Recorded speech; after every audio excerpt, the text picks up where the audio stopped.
Jordan Whitehead's injury isn't as bad as originally thought. That and more on today's episode of Locked On Bucs.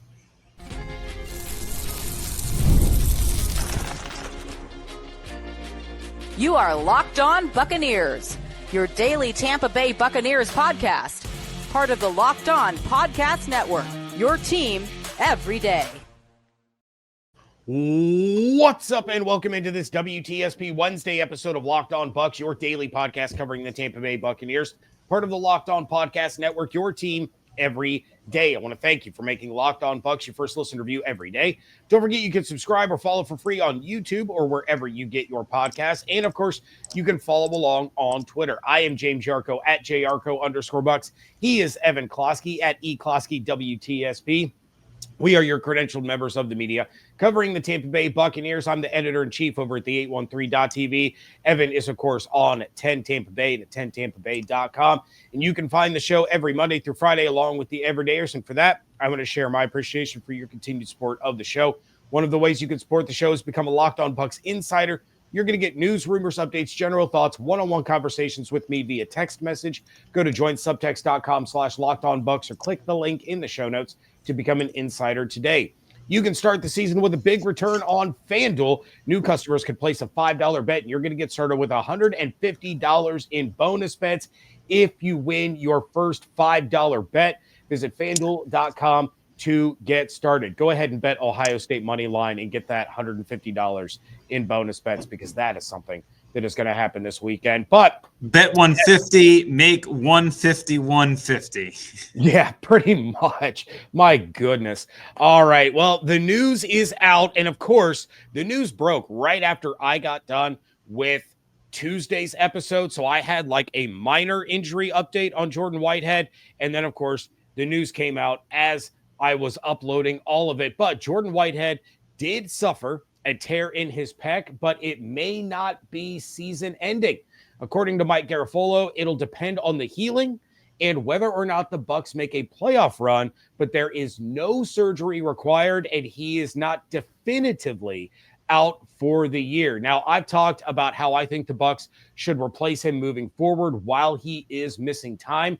I talked about it on my post-game reaction. I talked about it again on Tuesday's episode, but I'm interested, Evan, to hear your take as to what losing Jordan Whitehead does for the Bucs defense and how you think they are going to be their most effective moving forward without him in the lineup. It's not ideal, but considering this team has been injured the entire season at all times, they're pretty versed in getting creative with personnel and putting people in specific positions. Luckily for Tampa Bay, if there is an area where they have depth, it is at the safety position, and they are very fortunate to have claimed Mike Edwards ahead of time to give them more depth in this area. You wonder if the reasons why you brought in Mike Edwards and those dime packages, are they still going to be as effective? They should be, with the assumption that Tyke Smith can maybe get back up and going this weekend. So if you have Tyke Smith back at nickel, which he's always going to be in that spot if he's healthy, and then you move Christian Izien over to Jordan Whitehead's spot, theoretically, Izien, Edwards, whatever, I actually think Izien probably deserves more snaps, and then you sprinkle in Edwards into the dime package. But I don't think it's the worst injury in the world. All right. I love Jordan. It's been nice to see him back.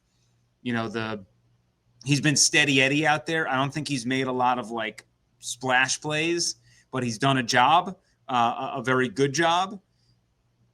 But I think Izien can step in and do most of what Jordan was doing, and you shouldn't have to reinvent the wheel here with the system. So it's a little bit different and I underestimated this entering the season. So hand up. It was a little bit different when Jamel or Zion, if they were ever to go down and replacing one of them versus what it's like replacing a safety on this team, because they're well stocked in safeties. They're not well stocked at cornerback. So all in all, it was good news considering we all thought that he was just dunzos. So there's the potential that maybe, hey, he could come back. But otherwise, I think the Bucs can manage this one. I don't think that the dam is going to break, and I don't think they're going to become any worse off considering where they are currently in defensive rankings across the board. Yeah, you and I see it pretty similar way. I've kind of said the same thing. Izzy deserves kind of to be the replacement, and then you continue to use Edwards the way that you wanted to use him to begin with when you brought him in, and we saw the effect that he had on Sunday and how that kind of played out for what Antoine was able to do, other things that Jordan was able to do that he hadn't been able to do throughout the season. So, that's the approach that I've taken as well. So, are we about to go 3 for 3? Because, we agree that the Buckeyes are going to win. We agree on how to approach this Whitehead situation. So now I have to ask, on the other side of the ball, one of the other things that I've talked about a lot is this running back situation and, how Bucky looks, how Rashad looks, how they're utilizing these running backs. Do you think that Bucky should be getting the most touches moving forward, or do you feel that Rashad is still the top guy kind of rest of season and they're going to continue to use Bucky the way they have been, but Rashad is still the RB1? And I don't want this to come across the wrong way because this is a debate that has happened with Buccaneers fans all year long, and it's a valid discussion to have. I just think that it doesn't matter. The fact is Rashad and Bucky are both going to play significant snaps. And the reason why Bucky got more snaps this time around is because, A, the Bucs were nursing a fat lead, and B, it was a more run-oriented approach. And if we go and talk about games, and you got to remember it's been more than a month since the Bucs have won a game, and they haven't really played many laughers either. So if it's a run-oriented game script, you're going to see Bucky more. And that's the way that it should be, is that if you're nursing a lead, I want to see Bucky. I also would like to see Sean Tucker, but I don't blame them not putting him in considering he had the fumble and then the terrible special teams play. So it was a great usage of Sean Tucker in the obvious running downs, 3rd and 1, 4th and 1, goal line, goal to go. Those were some great ideas of how to use him. But when he fumbles on the one, I got a problem, even though Rashad back-to-back games now has, I don't even want to say a fumble. It seemed, Liam Cohen's going to talk today, and I'm going to try to get in a question about what's going on there, because it's not necessarily a fumbling issue on the play.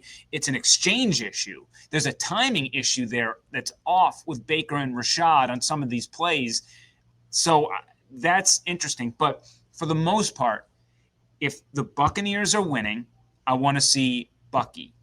If the Bucs are trailing, / if they're in a 2-minute drill situation, I want to see Rashad. Rashad is I'm not saying Bucky can't do it, but Rashad is phenomenal in pass pro. And I think the layman fan out there doesn't put enough weight into how important that is to have a guy who's great in pass pro and then who can also be so effective in the passing game. Bucky one day might be at Rashad's level in pass pro.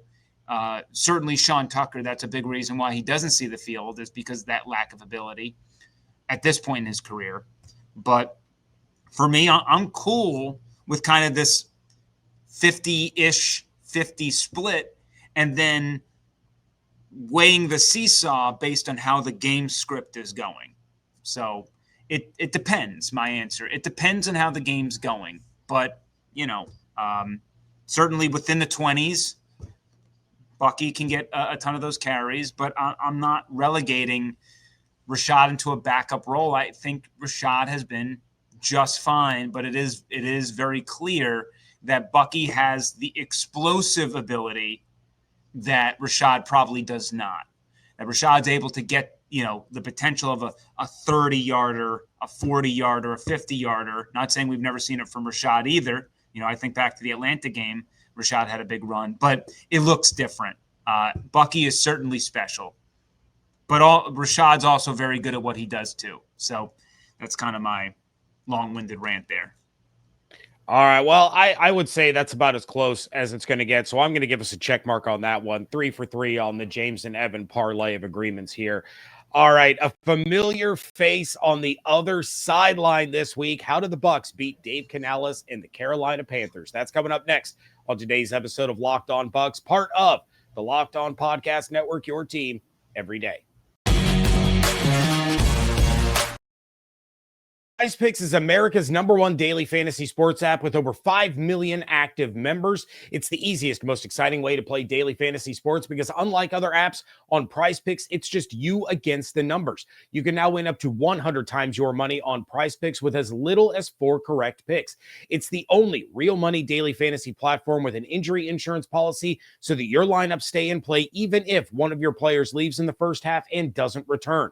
PrizePicks puts their members first, so all withdrawals are fast, safe, and secure. When my picks hit, I can get my money in as quickly as 15 minutes. Download the PrizePicks app today and use code LOCKEDONNFL, all lowercase, and get $50 instantly when you play $5. That's code LOCKEDONNFL on PrizePicks to get $50 instantly when you play $5. You do not need to win to receive the $50 bonus. It's guaranteed. PrizePicks, run your game. Do you struggle to find the perfect gift during the holidays? Maybe gift giving isn't your love language. You overthink it and wind up with something disappointing or nothing at all. Are you buying for someone who has everything so you can't ever pin down that perfect item since they always buy what they want when they want it? We've got the perfect gift for you. Skylight Frame is the touchscreen digital photo frame your whole family will love.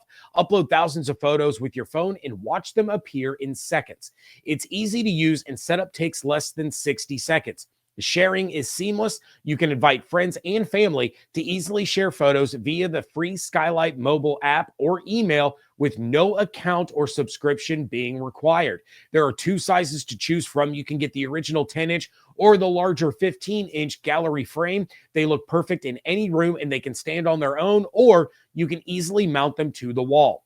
Now, as a special limited time offer for our listeners, get $20 off your purchase of a Skylight frame when you go to skylightframe.com/NFL. That's skylightframe.com/NFL. Get $20 off your purchase now at skylightframe.com/NFL.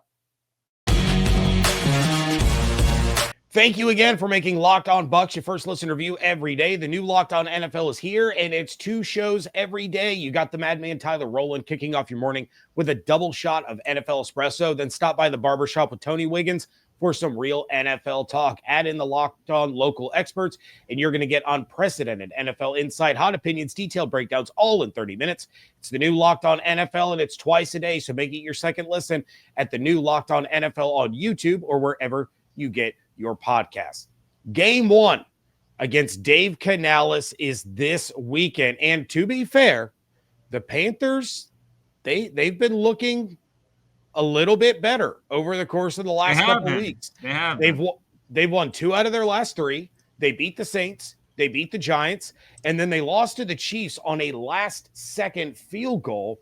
But since going back to Bryce Young, things have started to click a little bit for Canales in this Panthers offense. So Bryce Young, he's turned the ball over just once in the last 3 games. He has been sacked just over once per game over that same span. The Bucs, now without Jordan Whitehead, probably without Joe Tryon-Shoyinka this week, they have to get another road win. Division matchups can be tricky. I'm sure a lot of our listeners and viewers remember that last year in Carolina, the Bucs won just 9-0 in the last game of the year. And that was a game that meant something. So how do the Bucs get the win in this one to keep their division and playoff hopes alive? And is it an advantage for the Buccaneers that they're facing their former offensive coordinator here? Does that help Todd Bowles a little bit in the chess match, or does Dave and Bowles going against each other kind of cancel out?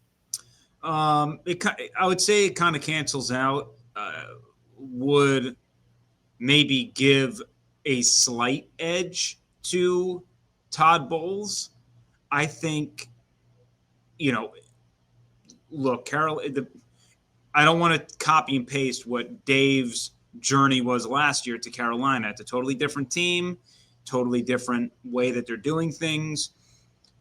Dave's issue as an offensive coordinator, at least dating back to last year, is kind of, first off, entering the game slow. And then there are lulls. There are lulls in the game. Last year, a lot of them happened early. Also happened coming out of halftime. It was really kind of like first quarter, third quarter, when coaches have like a game plan against you, sift through it. And then it takes Dave a little bit to unravel it. And then boom, he gets some on you. So Todd Bowles is very good at adjusting on the fly. I think that's one of his biggest strengths is during the game, he can figure out what you're doing, counter it very quickly. I don't know if Dave answers as quickly, but for the most part, it's a fairly break even. The difference being, the Buccaneers are probably more familiar with what Carolina wants to do schematically defensively than maybe the reverse way of them knowing Liam Cohen, though there's tons of tape out there now, so you can figure it out on top of that. We'll make a lot of the Canales Bowles matchup, but ultimately I don't know how big of an issue that's going to play. I know a lot of people out there are going to say, hey, Bucs can't overlook anybody. They'll be determined. They'll be focused. Last year, Carolina came to Tampa Bay. Season was on the line. Remember, if they would have lost that game, Todd Bowles, it was like him being fired on that Monday. Like, that was the game that kind of turned around the season. And even in that game, it went down to the wire. Very rarely has Tampa Bay just smoked Carolina. It's been a while. I think you got to go back to maybe Brady in Ray J end of the season 2022 to clinch the division. That game, the Mike Evans hat trick game. Yeah, I think that's kind of the last one where it was just like, oh, buddy, they took it to him. I expect this to be a battle. Just divisional games. That's how it typically goes. Everybody knows everybody, and especially these teams are going to know people. So at least from that regard, I think knowledge is power, and we're going to see that on display at least early in this game, and turnovers can completely shapeshift how this one's going to go. We know that Dave is very regimented on protecting the football, and to be honest, I have not felt like the Buccaneers have been as regimented on that this year as they were last year. Certainly much looser with the football this year. Baker had his short stint there, throwing a bunch of picks. I think that the Buccaneers lead the league in fumbles with 10. And you got to remember some of that, like Baker last game fumbled, the one out of bounds with Simmons. So that does count in there. So I don't want you to take 10 fumbles and run away with it and think that all fumbles are created equally, but it's still not good enough. So that's a concern. The Panthers don't force a lot of turnovers, but if you face a team the Buccaneers are, I think, even on the season in turnovers, turnover differential. The Panthers are -5. But I think a lot of the -5 has to do with the fact that the Panthers don't force many turnovers versus the quantity that the offense is giving up. So, and a lot of those turnovers from Carolina were interceptions, and that issue has been nipped in the bud, at least the past couple of games from Bryce Young, who has not thrown any recently.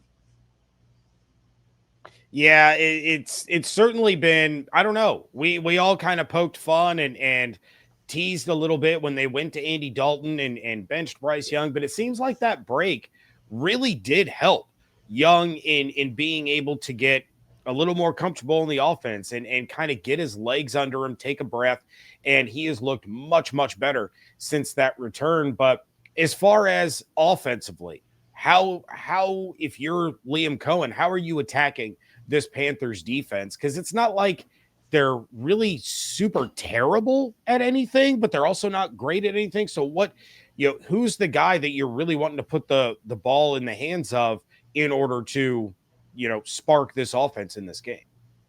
I don't know. Carolina looks pretty super terrible on defense. I mean, we're all going to talk about how well Carolina played in that game, but remember, Kansas City is not a great offense this year, right? The surprising part of that was how well the Carolina offense was against Kansas City's defense. Also a very bad spot for Kansas City, complete sandwich spot. Came off the game in Buffalo where they lost. They got a Friday night divisional game coming up early against Vegas, a team that's always played them tough. And then they got to go to Carolina in the middle of that. Talk about completely unmotivated. Meanwhile, Carolina coming off a bye week, and Dave knows this could be a huge win that everyone's talking about, and how much good publicity have they had because they fought the Chiefs really tough, But let's go through the drive chart. Kansas City Chiefs last week. Touchdown, field goal, touchdown, punt, field goal. So, first 5 drives, they were cashing in. And then there were some negative plays there. Mahomes was getting sacked. Even with the 5 sacks I think Carolina had last week, they're second to last in sacks total, 17. Atlanta is the worst with, I think, 10 sacks this season. So they don't really pressure the quarterback well. The Chiefs have horrible tackles, horrible offensive tackles who aren't called for enough penalties, by the way. But they have horrible tackles who are exposed. The Buccaneers have a hell of an offensive line. I do not expect the Panthers to generate much pressure on Baker Mayfield. Couple the lack of talent, I'll say, in the trenches for the Panthers with the amount of time on task the Buccaneers throw the ball. I think Baker's going to look pretty clean back there. He should. If he's not, we got a big problem. Big problem. So just on paper, I don't see them doing Panthers really stopping this offense. They rank second to last in QB rating, 24th in yards per attempt passing. They rank 23rd in yards per carry. There's not many categories, if any significant categories, they're above average in. The Buccaneers offense is above average in most categories, and they just got Mike Evans back.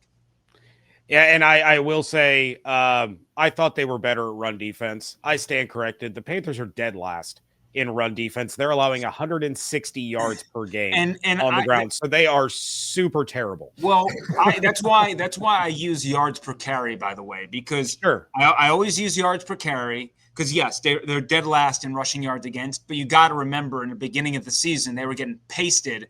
Teams are running the ball. They're not throwing the ball as much. That's why I also don't look at passing yards against because, again, when you look at their numbers, it's like, oh, teams aren't passing a lot against them. Well, yards per attempt, they're getting 7.6, which ranks 24th. The only difference is a lot of teams are pulling off the gas pedal because they're whooping their ass. So that's the way that the first half of the season went for the Panthers. That narrative has changed a little bit the past 4 games. Different team. But that's why at least – and here's another thing about the Panthers, at least offensively speaking, all right? They've played 11 games. Buccaneers have played 11 games. That rushing offense, which I think is the strength of the Panthers, that's how they're going to have to win this game. Because the Buccaneers this season, not very good against the rush. Very weird, but that's the case. They have only played 2 teams that are above average in rushing yards per carry. So they played Kansas City, which ranks 3rd in rushing yards given up per carry, and Denver 4th. Everyone else 15th or lower, or 16th or lower. The Buccaneers have gone up against 6 teams that rank in the top 10 yards per carry against. And now they get to go up against a club that ranks 23rd in yards per carry against, or 23rd. Yep. And so they just went up against the dead last team of the Giants, and did, I think they were like 4.9 yards per carry. You take that. Against Atlanta in a couple of those games, we were talking about 4.5, 6 point something yards per carry. Against New Orleans, they were like 7 something yards per carry because Sean Tucker went off. The Washington game was not that good. I think they were 3.7, but also that was game 1, and their running scheme has completely changed. So I kind of throw that one out the window. I don't know how the Buccaneers, like, I think the Panthers are going to get a job done rushing the ball. I don't see a path where the Buccaneers don't run for at least 4.5 yards per carry. And that should be the floor. Again, right? If Baker's getting sacked, we got big problems. If the Bucs are rushing for less than 4.5 yards per carry in this game, we got problems. Those are kind of the marks I want you to think when watching this game. Are they running the ball effectively? Are they taking sacks? And with turnovers being an asterisk of completely flipping this game. But you got to force Carolina out of that passing game, get them into a negative game script where they got to rely on Bryce. Bryce probably had his best game as an NFL QB against Kansas City, especially against pressure. I still tell Todd Bowles, dial it up, baby. And I want to see him do that twice. I want to see him do it twice. Some of his throws were unbelievable. Some of those throws made you remember why he was the number 1 overall pick. I want to see him do it again. And if he does, some of those passes, you just tip your cap. And that's what you got to do sometimes. But I think that this offense can put up a boatload of points. So turn it up, baby. Fire up the blitzes and understand that if they burn you, I believe this offense can keep pace. So I think the risk is worth the reward this week, defensively speaking, for Todd Bowles. Let it rip again. It worked against DeVito, completely got control of that game early. You were able to play on your terms, and the Giants just had no answer. And even when they had, when they were trying to sniff it, the defense makes a big play, forces a turnover. But you got to play this game on your terms, not theirs. All right. Well, Evan is busting out that crystal ball coming up next on today's episode of Locked On Bucs. Ready to tackle the NFL action with FanDuel, America's #1 sports book, because right now, new customers can bet $5 and get $150 in bonus bets if you win. The FanDuel Sportsbook app gives you everything you need to place live bets on the NFL all in one place. So when you get a hunch in the middle of a game, you can check out the latest stats, view live play-by-play, and so much more on the same page where you place your bets. The Buccaneers are 5.5-point road favorites against the Carolina Panthers this week with an over-under of 46.5.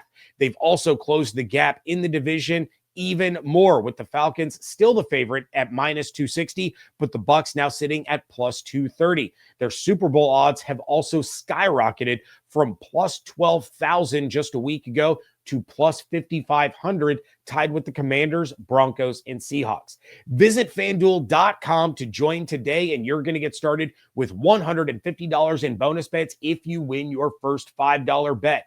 That's FanDuel.com. Never waste a hunch and make every moment more with FanDuel, official sportsbook partner of the NFL.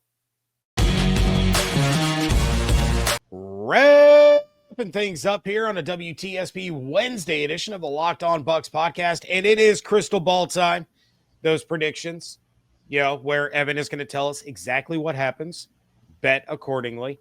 But let's go ahead and start things off with let's start with your bold prediction this week. What is your bold prediction for the Buccaneers in Carolina facing Dave Canales and Bryce Young? I said before this recording, there's probably a 0% chance that this happens. Not zero. We'll make it a 1% chance. But I think just like last week when I said my bold prediction was 7 sacks against the Giants, they got 4. But I think the point was made that they were going to dial up blitzes, and we saw that. I got 0 sacks for Baker Mayfield and 0 tackles for a loss. I don't think there's going to be a negative offensive play in Carolina from the Buccaneers. My goodness. It's bold.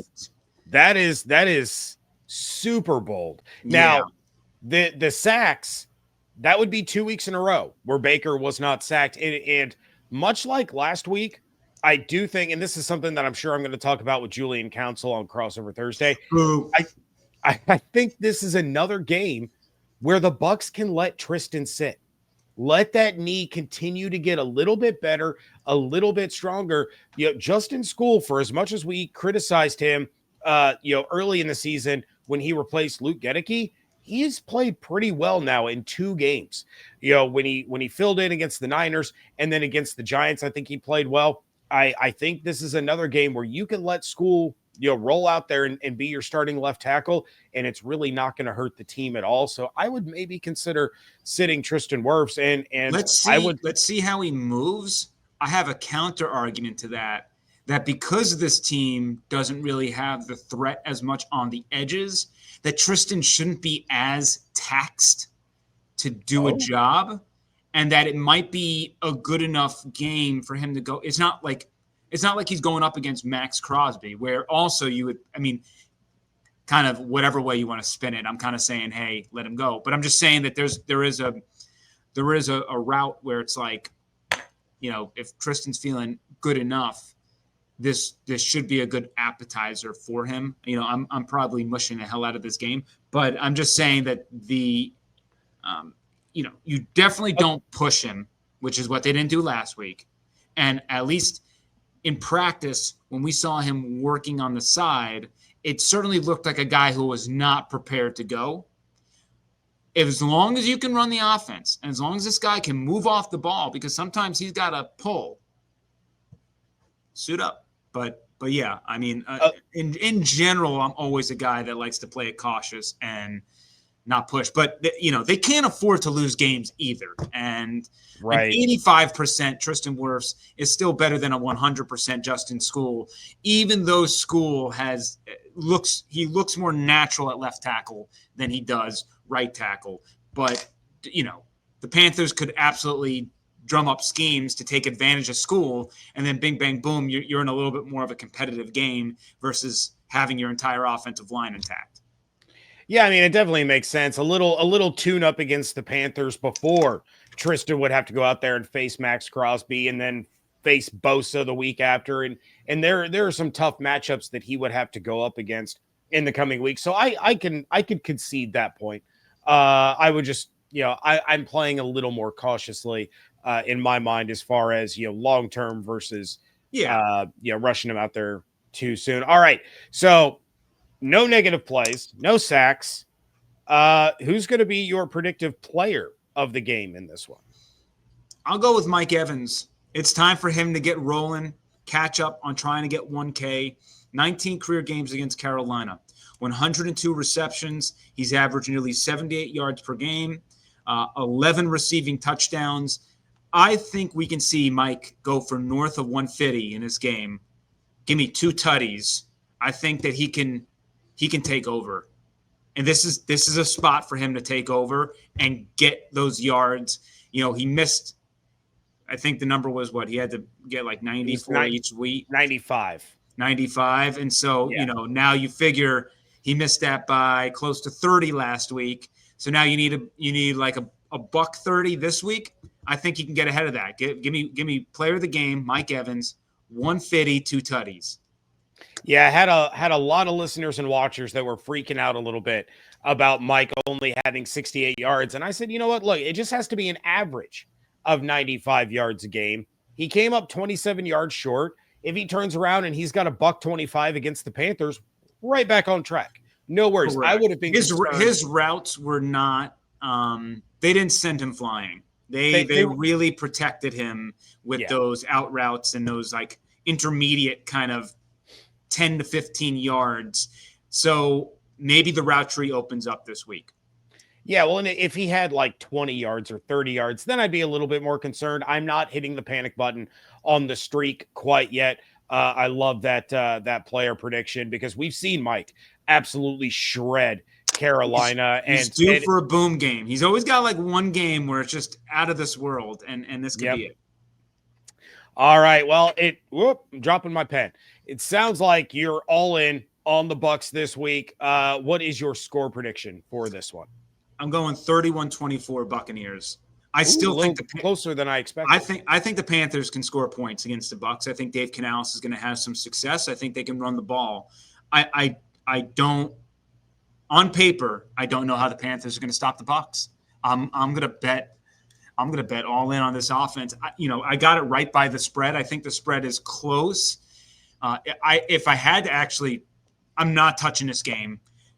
No way, no how. I think it's actually Panthers or pass as far as spread is concerned. Would rather dabble in the props market and take Mike Evans and throw in some touchdown. But I think the over is maybe the play, but 31-24 Buccaneers win and keep it rolling. All right. Well, we're way over on time, but I got to ask, what is the best dish, or what dish are you most looking forward to on Thanksgiving? Give me mac and a good mac and cheese. A really good mac and cheese. Green bean casserole was kind of close, but I'm just a sucker for mac and cheese. I'm getting 4 scoops of that. It's embarrassing. Yeah, my aunt-in-law does a crock pot mac and cheese with 7 pounds of cheese. So it's just you look at it and your heart starts to stop. Very much looking forward to that. All right, let everybody know what's going on over on 10 Tampa Bay and at 10tampabay.com.